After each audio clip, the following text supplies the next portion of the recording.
नमस्कार मंडळी. तर आज मी आलेली आहे नांदेडच्या नंदगिरी किल्ल्या इथे. तर मी हा किल्ला पहिल्यांदाच बघत आहे. एवढी वर्ष झाली मी नांदेडमध्ये आहे, पण फर्स्ट टाइम मी हा किल्ला बघायला गेलेली आहे.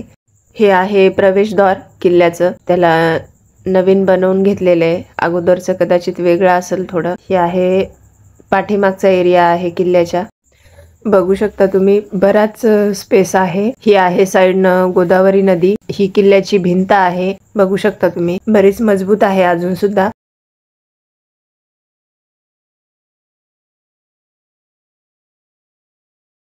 ते बाहेर एक तोफ आहे, फार जुनी आहे ती. बरेच लोक बघायला आलेले आहेत.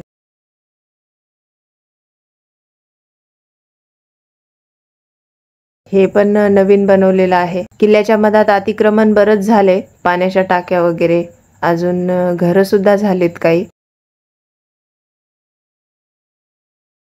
तर मंडळी, किल्ला फिरून झाल्यावर आम्ही गेलो शस्त्र प्रदर्शनासाठी. तर तिथे गेल्या गेल्याच माझा सत्कार केला. हे जे टीम आहे मंडळी, यांचा एक ग्रुपच आहे नंदगिरी किल्ला संघटनेच्या नावाचा.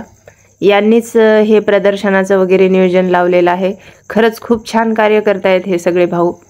कारण यांनी जेव्हापासून किल्ल्याकडे लक्ष घातले तेव्हापासून किल्ला हा जिथं आहे तिथं आपल्याला बघायला राहिलाय, नाहीतर कदाचित राहिलाही नसता. 2 वर्ष झाले या कामासाठी हे कार्यरत आहेत. स्वतःचं वेळ देऊन हे इथं कार्य करत आहेत. अतिशय सुंदर प्रकारे हे शस्त्र प्रदर्शन होतं. खूप छान वाटलं. पौराणिक वस्तूंचं दर्शन झालं एक प्रकारे.